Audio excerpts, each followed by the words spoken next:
It is Tuesday, rawmike.richards.com, and for the first time ever,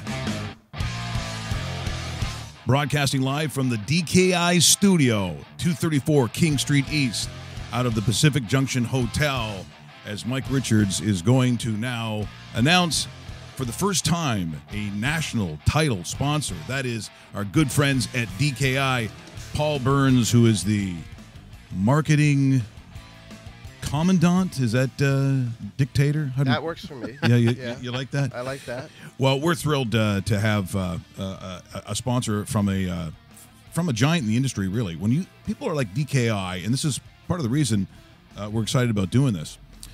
They're the largest disaster restoration contracting organization in North America. So this is a massive compliment for rawmike.richards.com, considering this has been a year where, regardless of what sport we've talked about or anything else seemingly right now on the planet, we've had to deal with these massive instances where I'm sure, even going back to when we were in Calgary with Ryan Thowell, who also, by the way, is part of the membership of DKI, and we were talking about Kelowna. Kelowna was what was happening at that time. So you've had Kelowna in this country, Windsor, Waterton in Alberta. There was another set of fires, and of course, not to mention Houston, the devastation down there, and of course Fort Mac, the fires. So, Paul, thanks very much for joining us here on rawmike.richards.com, and thanks for your money. Oh, well, you're welcome. Don't spend it all in one place. Yeah, we're very excited to be a sponsor of the Raw Mike Richards Show. I should spit it out. That's okay. It's before 11. No one's expecting a lot, just so you know. But anyways, we're very happy to be a part of this, and thank you very much for putting it all together.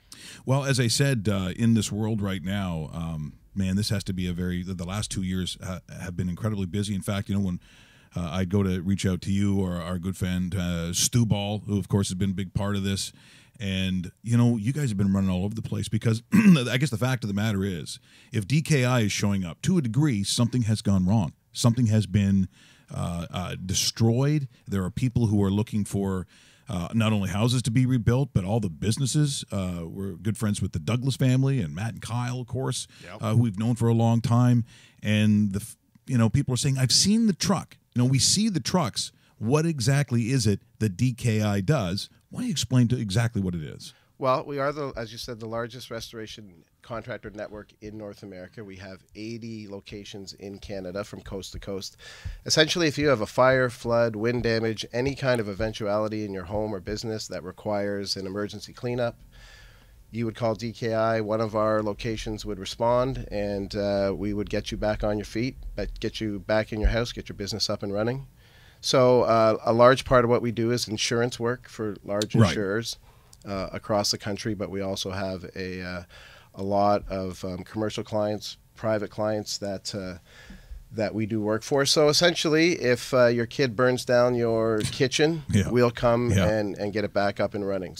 But something like the fire. So as Dave mentioned, Fort Mac, that must have been a massive job you'd have to do there. So something like Fort Mac, because we have this huge reach in North America, we would respond. We would band together. We would get our members from across the country. We would put a response together. We would be in Fort Mac. We would mobilize. We would get to Fort Mac. We would stay there. We would get our boots on the ground. We did that in Calgary in 2013. We did that in Toronto in 2013. That's right. Yeah, we go right across North America. Wherever we needed, we have a response. We call it our CAT response.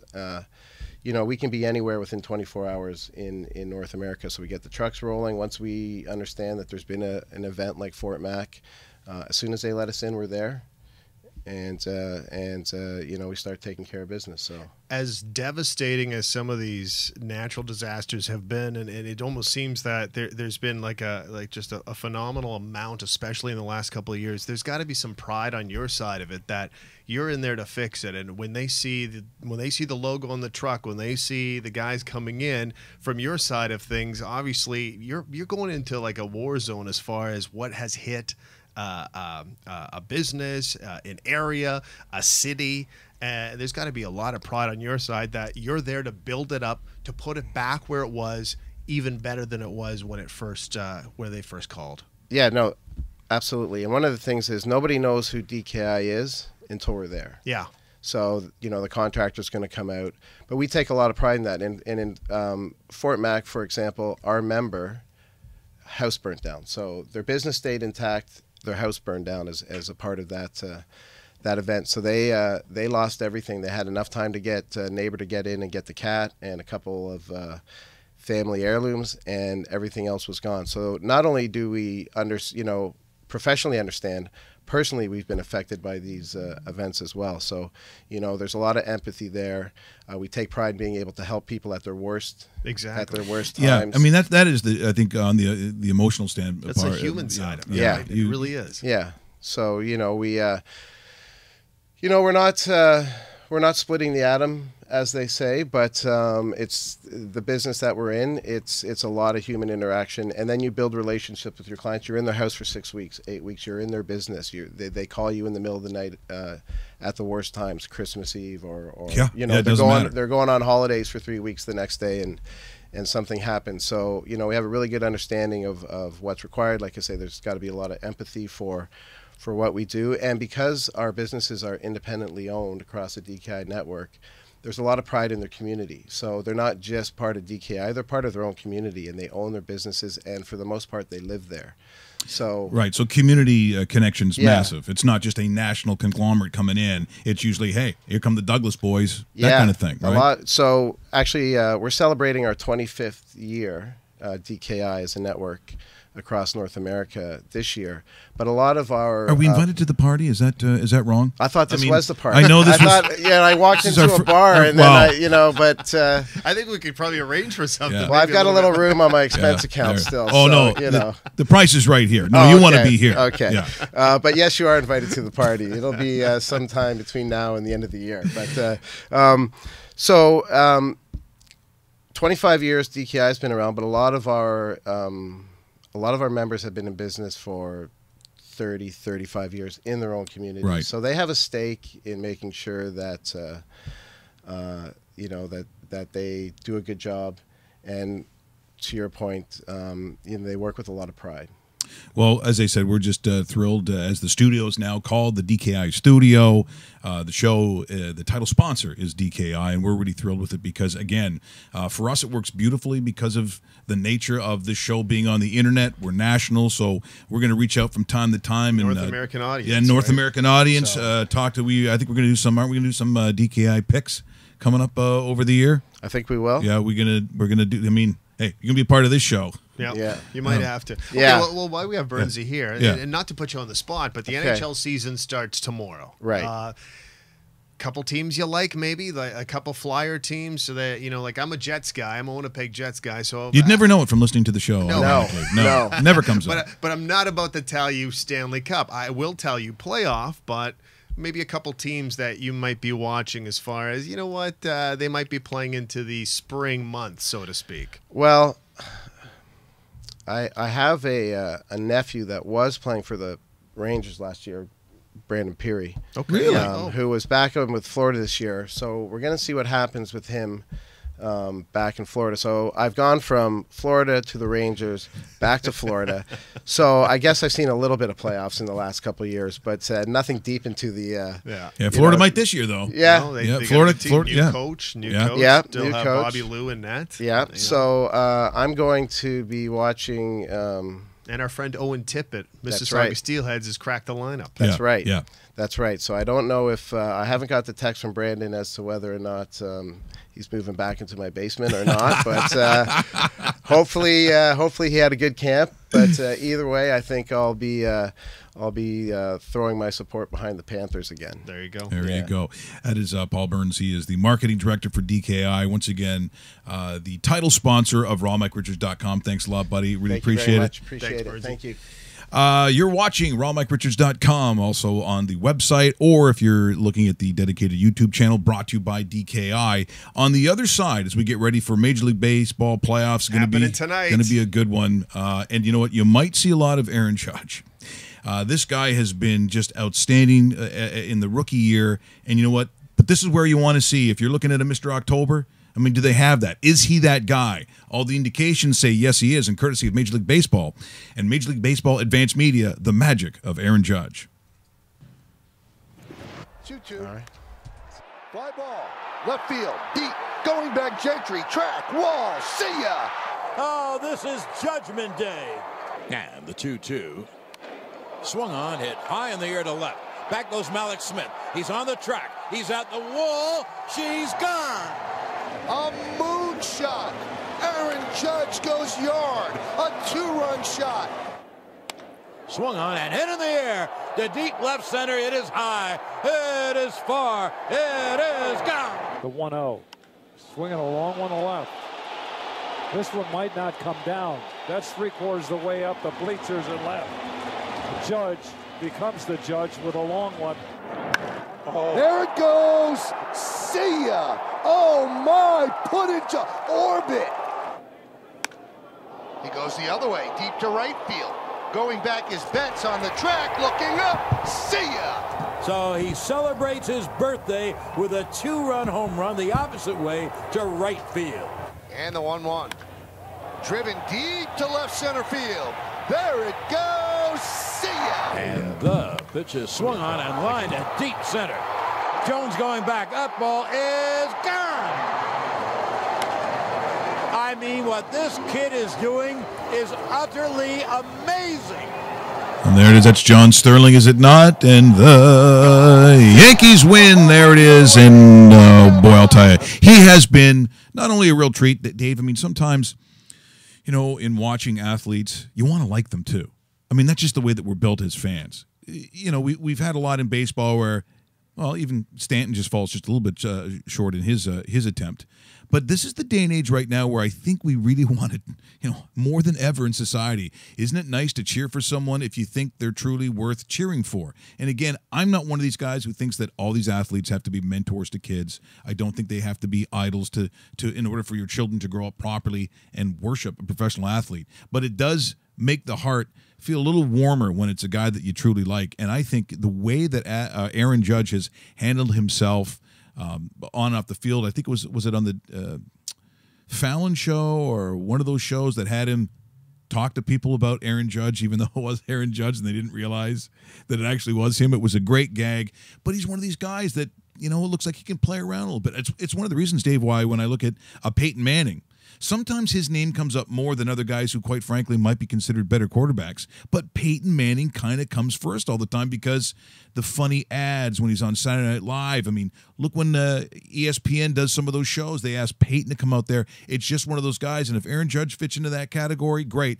But I think he is the real deal. I don't think this is a one-off. And I'll be looking forward to what he does with Minnesota tonight. He is the Derek Jeter replacement. That's a great way. Yeah. And you look at what Jeter's done. He's the Yankee captain, you know, of the past and so forth. But I'll go one step further. I think at the end of this, when everything's said and done, Aaron Judge will actually be exceeding everything that Derek Jeter was, because I think he has more of a personality, to tell you the honest truth. And when you have a guy with a big power bat, he almost reminds me of I'm reluctant to say a better version of Reggie Jackson, but that type of power and that type of persona. I don't think that's out of. I know people are saying, "Oh, you said it's Reggie Jackson now." No, we're not saying that. See, that's what you're going to say. I said, but if you look at what he does athletically, do I think that Reggie Jackson was that much better an athlete than Aaron Judge? No, I don't think so. No, that's what I was going to say. I'm scared to say surpasses that talent, but most, you know what? But in my opinion, he does. But you bring up one of the reasons why I don't argue generational situations like players, like teams, and put them, because Reggie Jackson in that workout regimen would have been very similar to the workout regimen the NHL players had in the 70s. You're going to compare, I wouldn't compare what they did to what our kids that are like 12 and 13 do now. You can't make that comparison. So when I look at the core of, okay, look at golfers. There's been no bigger change in the world of golf, because these guys currently, Dave, can do at least 5 sit-ups and 5 push-ups. Then call it a If day. I said to Arnie in his day, can you give me some push-ups? I know what he'd tell me. And it had nothing to do with mixing the lemonade with the iced tea. It probably wasn't those are that. very good Yeah, well, drinks. they're very The good. Arnold Palmer is a very good drink. Classic. It is a good drink. Have you had it with vodka? Yes, I have. Yeah, of course you have. Yeah. Arnold Palmer. Yeah. See, that's the DJ Styles talking. That's the Dave I like. I'm not saying I had it with a double vodka. I had it with a vodka. You don't have to wreck it for me, Dave. I was all excited. We got a brand new sponsor, and now you're cooling us. But I'm looking forward to the playoffs. Now, here's the other thing, too. This is when baseball, to me, as you know, baseball, if I'm listing all my favorite sports and the sports that I watch, baseball's not up there for me. It is now only because one-off. So it's a game. It's immediately a Game 7. So if I'm taking a look at Girardi as a manager, he doesn't tell jokes in the dugout. Just No, so he you doesn't. know. No. He's not. Hey guys, got a funny story for you. There are no funny stories in that dugout. He is as intense as you get, and I don't think, in this case, someone was making an argument about, is he too intense for this kind of game? I would argue the opposite. If my guy is that way from September April the 7th or whenever it starts to now, I like my chances with a guy who's been consistently honest, consistently tough, consistency intense. I think, Dave, is the word I would use. I mean, I like the Yankees, but it's a one-off. Would you put any money? Would you do a money line on the Twins? Is it worth it? Because the number's big. As a flyer, yeah, I would. Yeah. Yeah, I would. And you know what? You talk about Girardi and the Yankees. Let's not forget who's in the Twins dugout. It's Paul Molitor. Yeah. And if there's Mr. Business, Mr. hit instructor, Mr. professional baseball player, it's Paul Molitor. Mm-hmm. It really is. And you kind of look at it, it's like that's a Hall of Famer sitting in that dugout that has been in these kind of situations before, not only with the Blue Jays, but with the multiple teams, including the Brewers and Twins and so forth. But I mean, these are well-managed teams, and there's a reason why these two teams are where they are right now. And yeah, nobody during the year would have watched the Twins. No. Nobody. No. I mean, the Twins to a lot of people haven't been relevant since Kirby Puckett. And that's a while ago. No. That's a while ago. That's like the 80s version, Dan Gladden, Ken Herbeck, Gary Gaetti, guys like that. Jack Morris when he kind of went back there a little bit later on. But I mean, honestly, it's been the Twins have been to the postseason since, but In Target Field is money. Have you been there? I haven't been to that one. Gorgeous. No. Gorgeous. I did enjoy the Humphrey Dome, though, which was outstanding. The garbage bags and how if there was a little too much snow, it would break through. And, Fantastic stuff. Yeah, it was good times.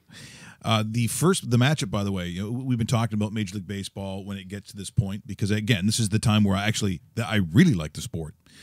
Looking at the Red Sox and the Astros, Dave, the matchup will be Verlander versus Sale. Not bad, eh? And I'm going, it's the one time where if it's a 1-0 win, I like it.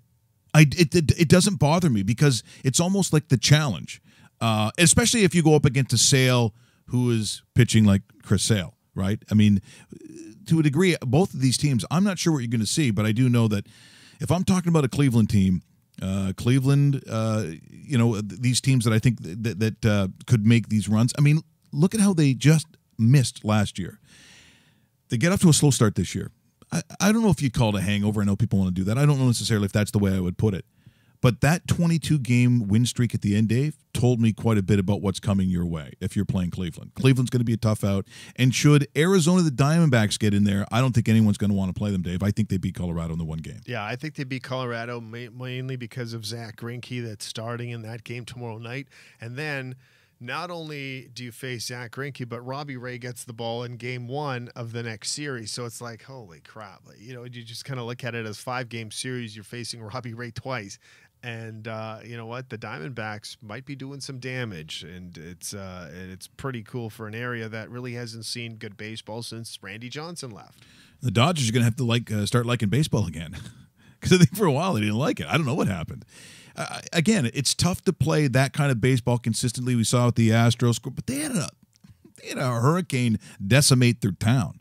Speaking of DKI, restoration, disaster restoration. I wonder if that does play into it, similar to what we saw with New Orleans with Katrina.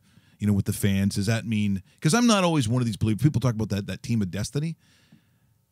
I don't know if Dave, because sometimes teams are just too good. Mm-hmm. Sometimes as good as you want to be, there are teams that are better, and it doesn't have to do with a devastation or something sad to your town. It's professional sports. You get paid to play. I just wonder if the Astros, who got out to such a great start, there was such a huge disconnect for almost, I'd say at least a quarter of the season, Dave. What do they have, if you're looking at it and trying to break down what Houston has, what do they still have that tells you at least they have the possibility of moving on? I like their 1-2 punch at the top of the pitching rotation. You mentioned Justin Verlander. Well, Dallas Keuchel, former Cy Young guy, he is facing at number 2. So you look at, okay, they have 2 guys going twice in a short series. That's 4 games right there. That's pretty significant as far as, once it hits that 7-game series. First series, by the way, and we should note this too, because a lot of people sit there and go, what are you talking about? The first series after these wild card games, they're only 5-game series, Mike. Yeah. So it's over in 3 games, which by our standards, when you look at the NBA, the NHL, and everything like that we're used to, 7 gamers. No. This thing could be over in 3 games. Quick. That's a weekend series. Like when a team travels somewhere, it's like Friday, Saturday, Sunday, boom, out. So if you have 3 killers in your rotation, yes, you're winning that series. It's likely, yeah. Yes, just because of how it sets up. But you know what? When you look at Boston's staff, and by the way, David Price looks like he's going to be starting in the bullpen. That's how good that starting rotation is. Do you like that move, by the way? I like that move because I think they could orchestrate him on multiple days, and they could use him like Andrew Miller was used last year for the Indians, where it's like, okay, we need you to pitch 2 innings here. We need you to pitch an inning in 2/3 here. We need you to pitch 2 2/3 here, and kind of get us to that middle point. He was almost the glue that took the starting pitching to the closer and grabbed them together and shut down everybody. I mean, that's the reason why the Jays weren't in the World Series last year. It was Andrew Miller. That's how good that guy was. Yeah, he was a freak. So if David Price, which I'm not convinced of, but he has been playing that way in September, especially in the last week, if David Price could at least do something of that nature of what Andrew Miller did, the Boston Red Sox are looking great. So you look at that and some of the pitching staffs, and I don't have to tell you about the Cleveland Indian pitching staff because that might be the best one out there right now in the American League. So, I mean, man, we're talking heavyweights. The teams that are in the postseason are there for a reason. There is no miracle team. There isn't, any kind of, there's no fluke. The team that could, the team that could, the try team, right? That there's no such thing as that in this year's MLB playoffs, and I can't wait for it to get going. 8 o'clock start, by the way, tonight. I don't think there'll be any freaky Kansas City story. No. Let's face it. When they did that, it was improbable. Talking to Rex Hudler, who joined us on the show. I mean, it really was quite amazing. The only team that I think that again, I mentioned the Diamondbacks just because they look so good at times, especially against the Dodgers, that maybe they could do something. But aren't we saying really deep down that we believe if you had to once again lay money, courtesy of Sports Interaction, wouldn't you say it's going to be a team from the American League that's going to win the World Series? Doesn't it kind of point to that? Now, look, it's Major League Baseball playoffs, so anything can happen. Yeah. But the best teams right now overall to me seem like they're coming from the American League. Yeah, but you know what? Then you sit there and you go, well, the argument can be made that the Cubs are the defending World Series champions, and teams like the Washington Nationals, who won 97 games, when are they going to put their crap together? Because they have that same 1-2 punch with Scherzer and Strasburg at their rotation. Reverse order, by the way. Strasburg's probably going to go first in that series. But, you look at that, and, it's like going back to the try team and the little engine that could. The only team right now in the postseason that could have that sort of theme would be if the Minnesota Twins won tonight and they advance. That's the only team, because you can't sit there and say the Diamondbacks and their 93 wins, which were better than the Chicago Cubs, by the way, of the Central Division and the defending World Series champions. That's not the little engine that could. That it's just like those years you'd see where I think it was the year that the Kings when they end up winning as an eighth seed. That was like the best 8 seed of all time. Look, they did it the hard way. They did it in Game 7s. I mean, man, that was a brutal run. But the fact that people said an 8th seed, well, that was the biggest misnomer of all time. They were an 8th seed. You were watching rawmike.com, or if you downloaded on iTunes, we appreciate that. Google Play, TuneIn, Stitcher, all the different ways you can get the show, or the easiest way, watching right here on the website, and of course, YouTube, the dedicated YouTube channel. Make sure you subscribe, hit that little banner, and do that. That way we can tell you about the disappointment of many last night, depending on what you had in Monday Night Football. Either that was the greatest thing that you've ever seen in your life, or that was the worst thing that could have happened. It was one thing to kick the winning field goal, so all intents and purposes, that's the game. So depending on what you had in the point spread, Dave, or maybe even more importantly, the over-under, but then the fumble Rooski at the end of it, the guy gets with no time left, a scoop and 6, and someone probably, I'm telling you, that might have been brutal depending on who you were with. Seriously, what a way to sit there and say, I got this game covered. I got this game covered because I had 6.5 or 7, depending on where you bought. And if you're foolish and you didn't buy at sportsinteraction.com, shame on you. Yeah, shame on you. So you look at that and you go, yeah, Justin Houston runs it in, and it's like there's another 6 earned. Or you're like, I didn't have that game, so it didn't. I didn't select the game either. I was talking to a buddy yesterday afternoon, and I said, you know what, it's hard to call this, but you know what, maybe you take the Chiefs if it falls under a touchdown, depending on what you're going to mark for, kind of thing. So they look good though. The Chiefs look very good, and the Chiefs are going to have another test this upcoming weekend. So it's man, everybody's out to get the Chiefs now that they're the only winless team, and I look forward to what they have to offer. So. You know, Alex Smith, who's look, it's not like he's Joe Montana, or I'm saying that he's the next coming, or the most elite quarterback in the league, but he's got his team playing in a way that, half of football, for the most part, a lot of it has to do with belief, Dave, that you actually believe that you're going to win. Right now, Andy Reid, Alex Smith, and let's not forget someone named Kareem Hunt. No, that's not yours, is it? You don't have him roast beef in your. No, you're very sad. No, he has his brother Mike. Yeah, he also plays well. Was ridiculed heavily in school, from what I understand. But his brother Kareem, Kareem, not cream. Okay, all right, yeah. all right, everyone. By the way, one thing when watching that game yesterday, one thing that kind of, and I've never been a big Alex Smith guy, so it's not like, but he's more athletic than I thought he was. Dave, he was one of the best athletes coming out of Utah. That was his calling card. Like when you look at him and you look at the way he can actually move, and he rushes for just under 60 yards yesterday, by the way. And he still gets the ball down the field. The offense is just so fun to watch because of so many weapons that the Chiefs have to offer. Yeah, and you can't say that over the years a lot. Like, there's a lot of teams that I probably didn't want to see. Kansas City would have been the top of that list. Like stop me and raise your hand if you thought this at the beginning of the season. But right now, through 4 weeks, Alex Smith is the league MVP. No, yeah, that's how good he's been. Yeah. So right now we're into the month of October. We had our first October game on Sunday because it was technically the first. Alex Smith is the league MVP as we speak. Well, because I'm a suck and didn't win last week. Obviously, the first thing that I want to do is. Do you have those lines? Do you have the? Oh, I always have lines. Do you have the? Once again, courtesy of. So from Sports Interaction, just so you know, if you sign on, and that's where we want you to go, you get 100% bonus. So that is whatever you put in up to $200, they're going to give you that back. Yeah. So if you put in $200, they're going to throw in $200. You get $400. Yeah. And let me explain something too, because Stephen Rapp says, and by the way, shout out to Stephen Rapp because I know he's watching. He says, make sure you explain the situation to them. So you get onto sportsinteraction.com, you sign up as a new member. On the actual sign-up page, because they'll ask you for your information and all that kind of good stuff, which every single site will. This is actually pretty condensed, so it's a lot smaller, a lot easier, and very, very readable as far as just finishing it off. At the bottom, there's a drop-down bar, and it'll say, where did you hear about us? So you click on that, and there's a whole bunch of options. Raw Mike Richards is one of the options. That's where you guarantee your 100% bonus. So make sure you click on that, select Raw Mike Richards.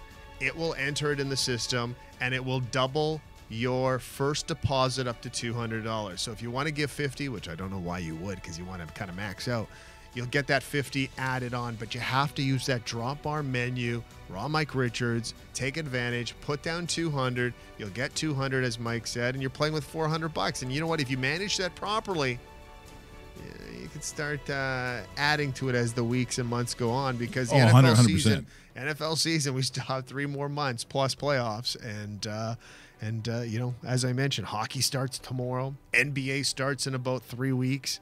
It's a great time of year to not only watch sports but bet sports. So head over to sportsinteraction.com and get that deposit in there. And it's very user friendly. That's the one thing that I noticed right away upon going to the site, because you got to be able to maneuver the thing or it's not a lot of fun. Very easy to use. The in-play makes sense, easy to use, because that's what people like to do these days, so it's got to happen. And if I'm looking at the NFL coming up this week, Dave, do you got the numbers in front of you? I do. Good Thursday night game, by the way. 2 teams kind of, you know, figure things out, and it's hard to believe that I'm saying that about the New England Patriots, but the Patriots after 4 games are 500.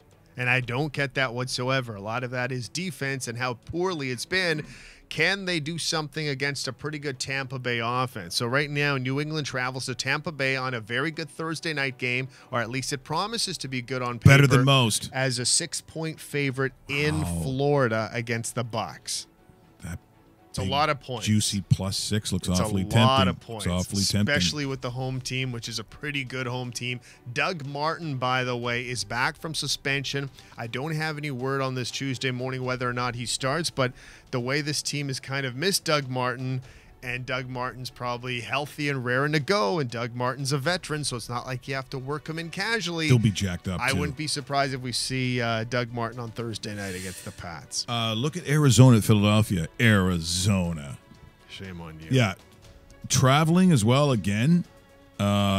At -6 Philadelphia, I think there'll be a lot of guys in early on that line. Yeah. They look pretty good. Yeah, they do. And you know what? This is one of those lines that you could almost sit there and say, buy in early, get the best of the number, because by kickoff time on Sunday afternoon, that number might be pushing a touchdown. Yeah. I wouldn't be surprised if we're sitting there with 7 and 7.5, and that's a little bit of a magic number as far as, where do we go with this, right? Because you're buying in right now under the touchdown. If you're interested in that angle of it, it's a time to do it right now. There'll be a lot to break down. Buffalo at Cincinnati -3, so Buffalo getting 3 points. Cincinnati looks like they've returned to a team that a lot of people thought they could be. You're never quite sure of Andy Dalton. In fact, you're never really quite sure of the Bengals, period. Buffalo, again, an underdog, but you know, they're on the road again. Being 2 weeks on the road like that against a Cincinnati team is pretty good. That game's going to be tight. Yeah, it's going to be tight. And you know what? It is travel for the Bills, but Cincinnati Buffalo isn't like they're crossing the country or anything like that. So that's less than an hour flight. I'm tempted to go Buffalo in the points just because I think this is going to be close. I hope this number actually jumps over the 3, which right now I would probably doubt that it's going to do that, because it seems like the 3 is going to be cement. But we'll see about that. But right now the Bills, you know, surprising. Bills are one of the surprise teams of not only the conference but the league. And at 3-1, I don't think too many people have thought that. There's a couple of dogs already that I like. Carolina at Detroit -3, but the 3 pays you in the decimal world a 2. Double your money for Detroit at home to Carolina. I'm still not completely sold on Carolina still, so I'm looking at 3. I mean, I'd love 2.5, but yeah, that's look. We won't take too much time because we're going to do that later on the week. That's some of the numbers coming up. Jacksonville, Pittsburgh -8.5. Still haven't played their best football. No, they still haven't seen it. Yeah, and one of the games I'm looking forward to in the afternoon is what the Rams will do at home against the Seahawks. The Rams actually went from a pick'em to a -1. So the Rams are actually favored in that game.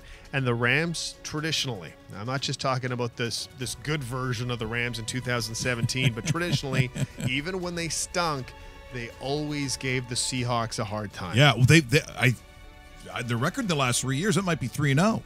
So I'd have to take a look at it, but they've killed them.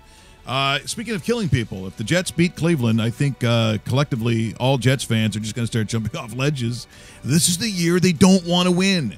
Yeah. This is the tank year. They took a knee before the season started unloading players, and it hasn't worked because guess what? +2 at Cleveland. And you know what the saddest part is? Cleveland as a favorite at home is just sitting there staring me in the face, going, you know what? Take the visitor. Take the visitor I know. points. And I hate It's saying killer. that. I don't want to come back here on Monday morning and see the Jets with a 3-2 record. And right now, it's slapping me in the face, 3-2.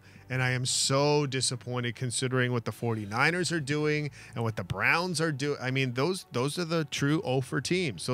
That's what the Jets wanted to achieve this year, and they're not doing it. And it's funny. I was reading an article yesterday in the New York Post, and it says Sam Darnold slipping away. And it's true because that's what's happened. And right now, if the Jets don't start going into the ultimate nosedive until late December, they will not hit the quarterback that they want in this upcoming draft. If they win 6 games this year, which if they win this one, they could. Yeah, they could win 6 games. Yeah. You are in no man's land. No, you've done yourself no favors if really that's what you have to do. You're going to be picking 10th and not make the playoffs and get yourself garbage. Yeah, that's what's going to happen. You're watching rawmikeRichards.com or listening on the podcast brought to you by DKI, our brand new title sponsors, as we are now broadcasting, as we would call it, the DKI studios. We're thrilled about that. A restoration giant. And the studios are looking much better since DKI actually signed on. Yeah. It looks way better. Even roast beef looks taller somehow. Nah. You think so? No, maybe. I don't know. Well, you know what? We'd have to ask Tommy Heinsohn, the former Boston Celtic coach and legend who now does color. He seems to have a pretty good gauge on what guys look like. And I'm only saying that because in the strangest of ways, last night's preseason game, so that was what? Charlotte and Boston? So this is property of the National Basketball Association. Oh, hold on, just wait. I've got to set this up or it won't make any sense. I've heard a lot of descriptions about players in different ways. Tommy Heinsohn has gone a little more intimate than a lot of people were expecting.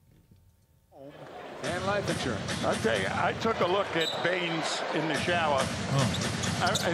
He looks like all of Australia. He is really put together. Okay. Alrighty. Now, I've heard a lot of commentary, but not really what Tommy did there. I think they're gonna start closing the shower door when this guy walks through. Because if he's sitting there with a clipboard and he's kind of watching him in the shower and he's kind of making notes, and it's like, no, beat it, go, shut the door. Historically, I don't think I've ever heard Howard Cosell go, "Let me tell you about Joe Frazier. I saw him in the shower, right there, enormous, an appendage that looked like a broken branch. He was huge, the size of his," and I'll use the technical term, David, the size of his penis. Now we start round 3. Who does that? No. Cole doesn't do that. No. Oh, there's Boria Salming, and saw him in the shower. Old tripod. Like, I don't know why. No. Like, no one would do that. No. Wow. Yes, maybe Marv Albert. Okay. I was in the shower. Argument made. With Greg Oden, or as I like to call it, the all-you-can-eat buffet. Yes, for 3. Yeah, that was just weird. I don't know why he got into that. I have no idea. It's also I saw him in the shower. Tommy, no, cut. Go to commercial. Can we cut that mic, please? Now we're getting ready tomorrow. Just so you know, and I did think of the tragedy in Las Vegas, which, by the way, even the sound of it, I cannot even handle just listening to the footage of the gun going off, because they're getting no closer to figuring this thing out, by the way. No. Like, the brother's going, "What do you want from me? I don't understand. This guy isn't the wacko that I know you want him to be." Because I think we all do want him to be mentally imbalanced. We want to find, literally, quote unquote, the smoking gun. We want to see crazy stuff in his house. You want to see letters. You want to see emails. You want to see on Facebook about how he, I don't know, hates America or what. And there's none of that. And that makes it, I think, even harder. There's now 3 Canadians. 3 Canadians that they found Correct. have been. I just couldn't imagine. Look, one of my good friends, Steve, as you know, the Beaver Man. They're all country music fans. The odds of them going to something like that in Las Vegas, I have to admit, pretty high. Mm-hmm. Their daughter Megan, who's like a niece to me, would have been really, and that she loves that. Boots and Hearts, that kind of stuff. Absolutely. They go to that kind of stuff. It could have been them. And there's no rhyme or reason. I think that's what makes it so hellish, Dave. There is no, some people are looking for ISIS. I'm like, don't be looking for stuff. It's not ISIS. I know, and even if a faction of them claims it, because, of course, they want to take credit for such a despicable act. But I just think that, the situation in Vegas, the one thing that occurred to me, because of, sporting events and, you got the Golden Knights down there. Yes. And our good friend Shane Knighty. So we'll try to catch up with him. I know he said he wanted to join the show, so we'll get a hold of him. But what do you deliver to your people in that organization? Like, do you think they're saying, okay, do we really got to address this?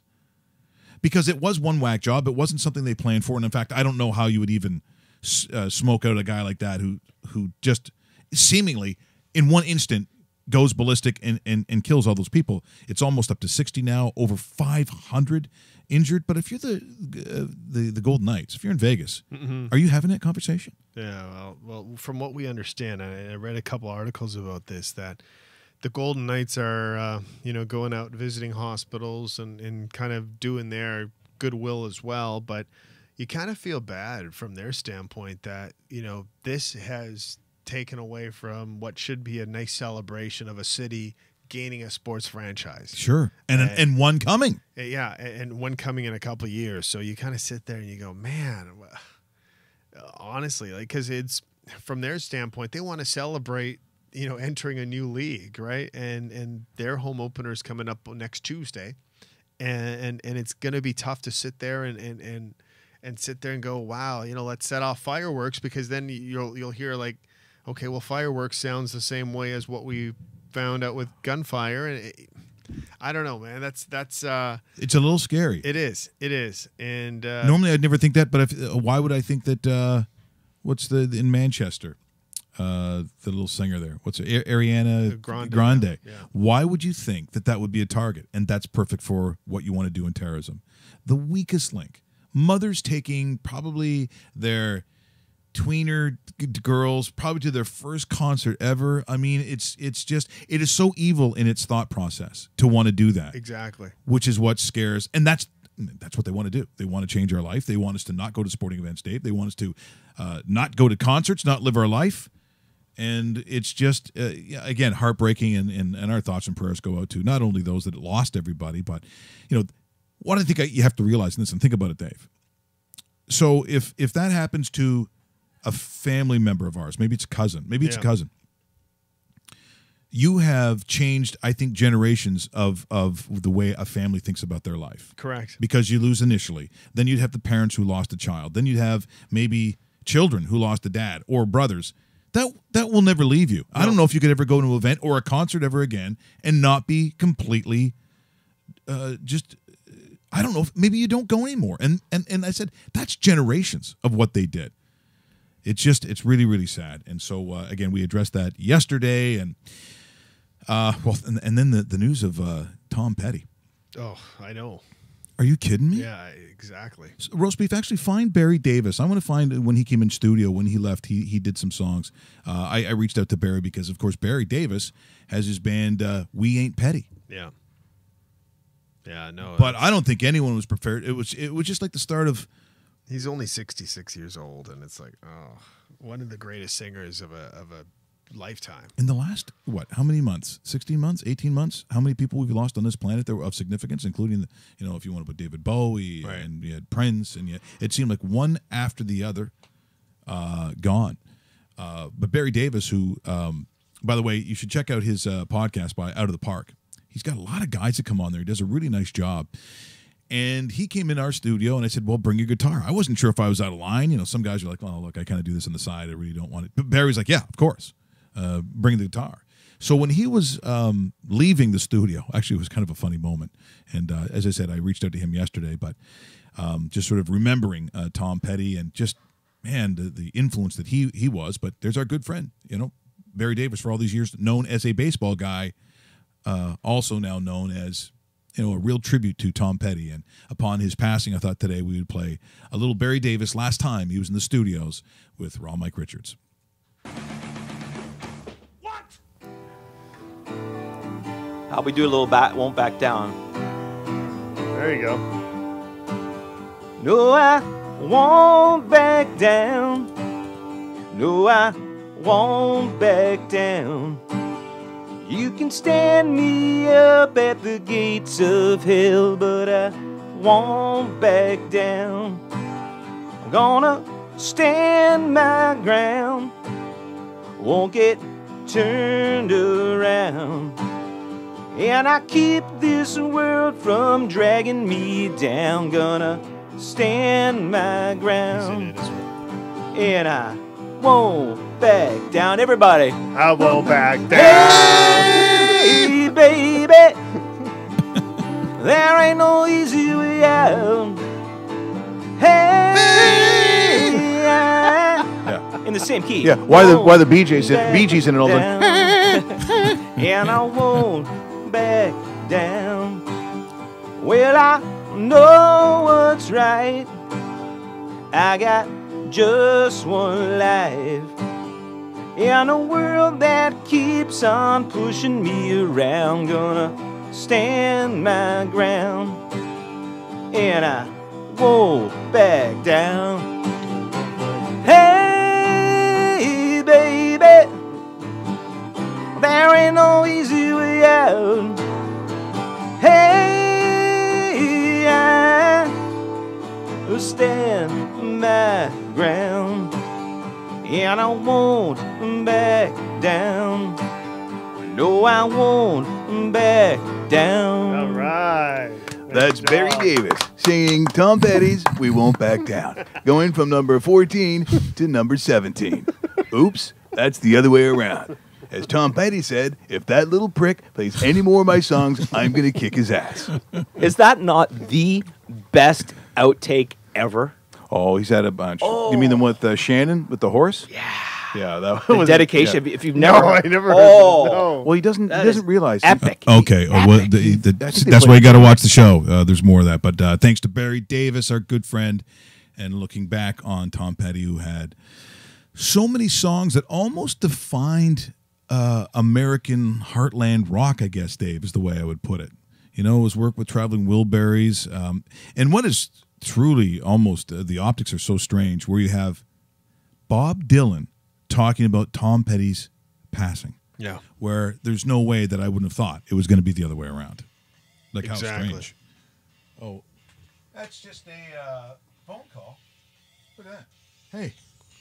From Sunnybrook Hospital. Hey, Sunnybrook Hospital. I've been waiting for this call. Do you want to take it right now? No, we better not because. Okay, that's up to but you. I didn't realize that. Well, that's good news. Everything's happening for us today. Title sponsorship. Hey, Mike, we just discovered a new way of taking your ostomy bag off. Oh, that's unbelievable.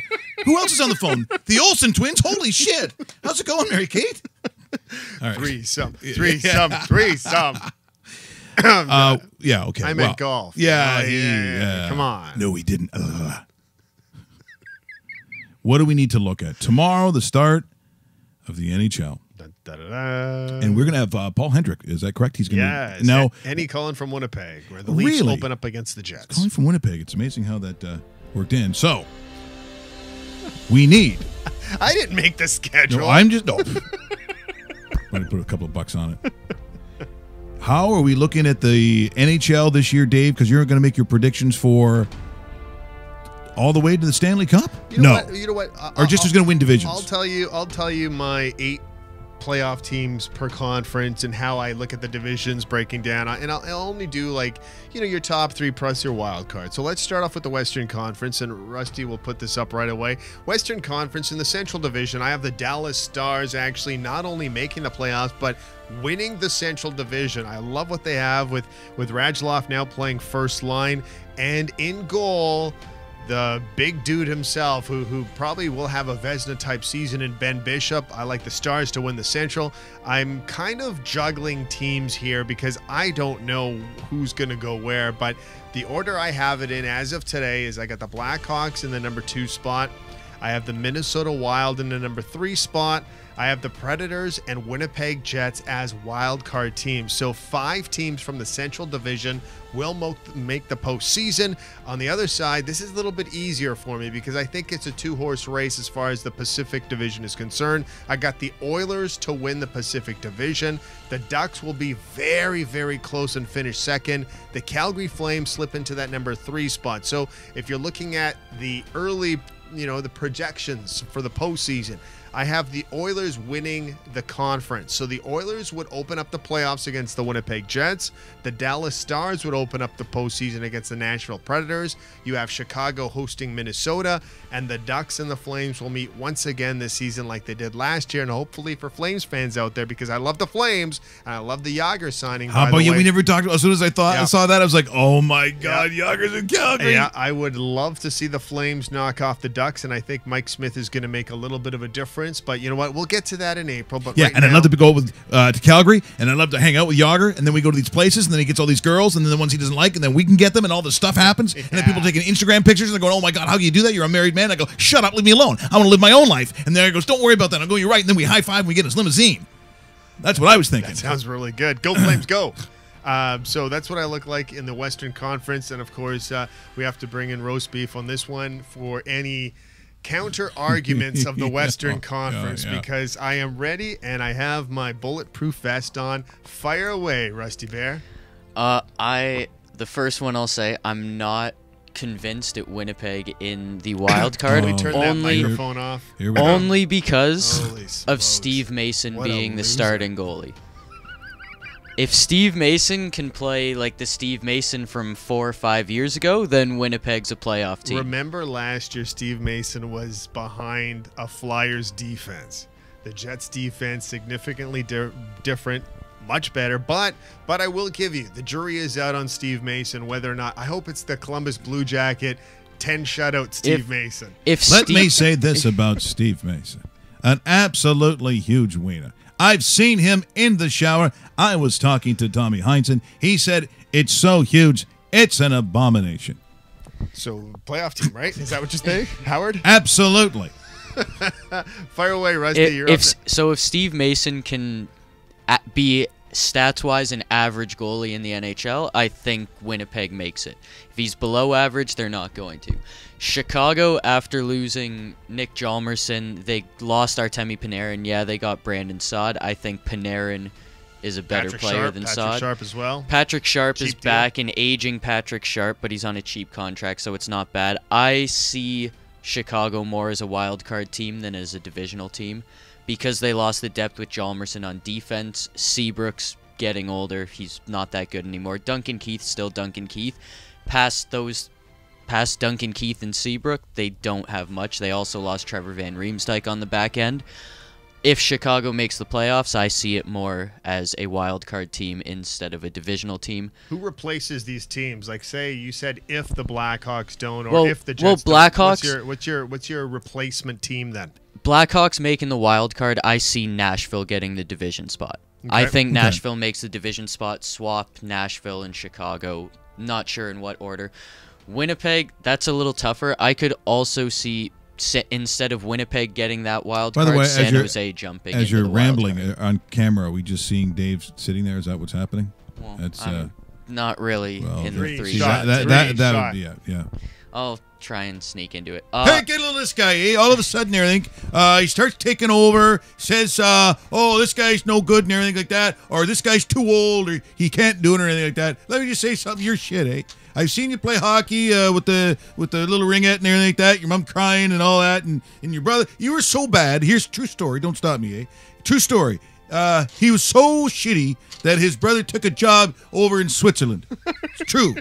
It's true, isn't it? He's a gym teacher over in in Sweden or whatever. Yeah. It was some place where they don't try hard. It was one of them places. He actually had to move because his brother is so terrible. True story. Pacific Division. What do you like there? Pacific Division, I can't argue with that. I think those are going to be the top 3 teams. And then if you want to talk about replacing Winnipeg, like if they don't make it, who's the team? I would see San Jose coming in as the wild card from the Pacific Division. Interesting. I thought you were going to say St. Louis because that would be my juggling team if I wasn't sure about something. See, St. Louis, St. Louis, I'm still not convinced Jake Allen is a standalone great goalie. They've just lost Robbie Fabry for the entire season. That's a big blow. I don't think they're going to be as good as they were last year. And San Jose still got Martin Jones, still got Brent Burns, still got Joe Thornton, Joe Pavelski, Logan Couture. I would find it hard to believe that they don't make the playoffs this year. And by the way, Mike, speaking of the Pacific Division, I actually, and we don't have it on the screen right now, but I actually have the Golden Knights to finish above the Vancouver Canucks. Ooh. And the Colorado Avalanche as far as standings in the entire conference, because I just think that team is better than the garbage that's below them. And That's Vancouver, it's a lot of garbage. Yeah, that's sad. It'll be interesting to watch that team, too. Yeah, it'll be fun. I think a lot of people are. Yeah. All right, what do we got next? Eastern Conference. I know roast beef is going to start parading around once I say this, but Here we go. I have the Toronto Maple Leafs to Oh. win the Atlantic Division. So Woo! exactly. So I got a tight matchup between Toronto and Tampa Bay for 1 and 2.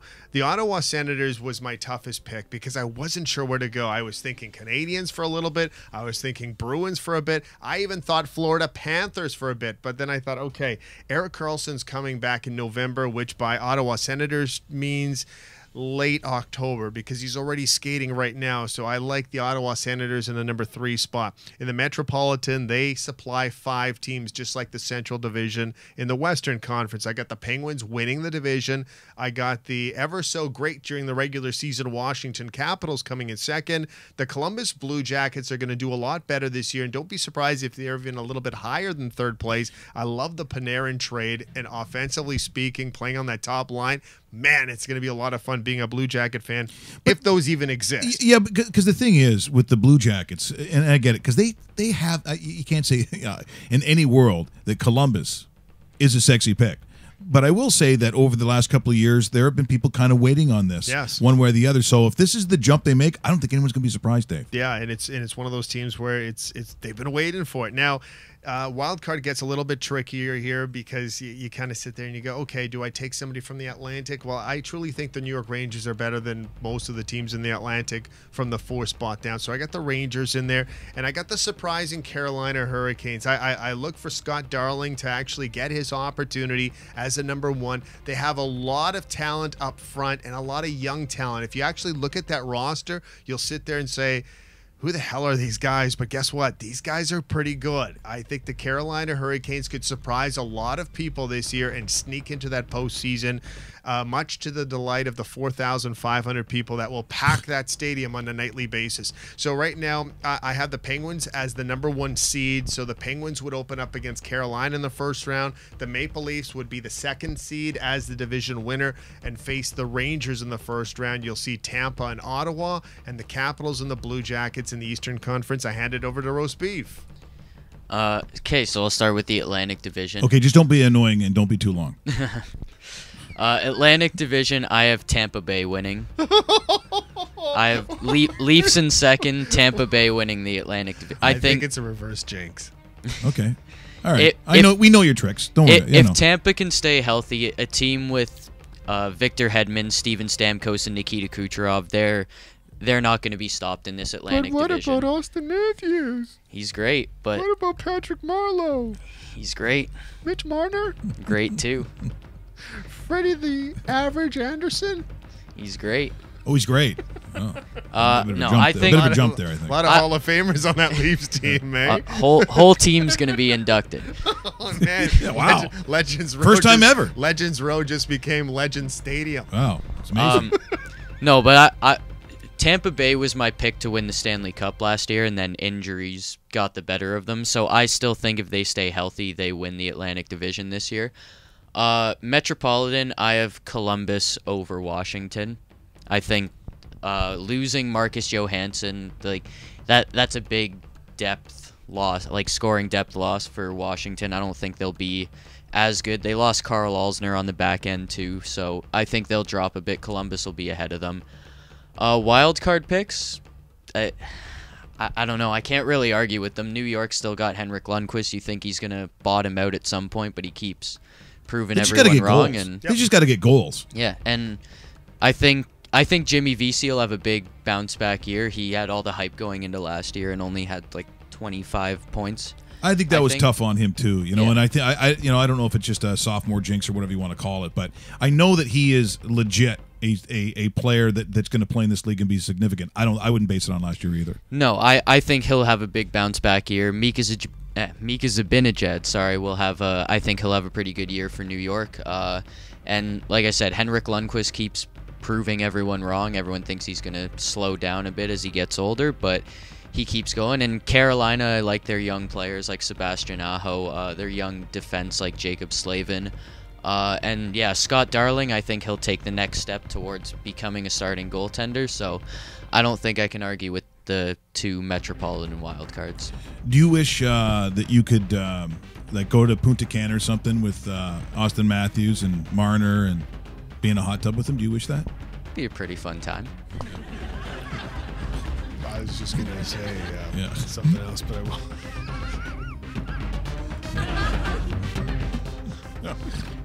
Alrighty. Shut it down. People are saying, shut it down. No bathing suits, right, guys? Yeah. Oh, no, we're wearing bathing suits. Yeah. Okay, whatever. But we'll tag though, right? No. We're not doing that. Thank you so much again to today's show. Our big announcement of I guess restoration giant, I guess is the best way to put it. Massive, yeah. Bigger than I thought, because I did research on them and I understand where they are located and stuff like that. But we're talking about North American giants in the industry and them having to take care of Canadian businesses, housing, American housing businesses, and for everything that's happened, as much as we see what's happened in Houston, Fort Mac, and the Florida area. It just Puerto Rico. I mean, Puerto Rico would still. It just keeps on going, and it's companies like DKI and obviously the industry leader in DKI that is there to restore and get back to normal and almost being that saving grace of coming in and rebuilding what they had and what a lot of people take for granted. Just proper plumbing and housing and safe from wind, fire, anything that was, and to get back to where it was, not only sets up a city properly, but a community as well. Absolutely. What? We just become best friends? Yep. Yeah. You want to go do karate in the garage? Yes. Yep. It's time! Once again, I'd like to thank DKI as we are now broadcasting from the DKI Studios, 234 King Street East in downtown Toronto, out of the Pacific Junction Hotel. Tomorrow, we get ready. Paul Hendrick going to join us from Winnipeg as the Leafs, strangely enough, take on the Winnipeg Jets. I don't know how that was arranged, but guess what? It's happening. Let's get ready to rumble! Thrilled with more fun stuff coming as we go along. We appreciate that. Make sure that you subscribe to rawmikeRichards.com, both on the website and, of course, on the dedicated YouTube channel. Have yourself a great day. We talk to you tomorrow.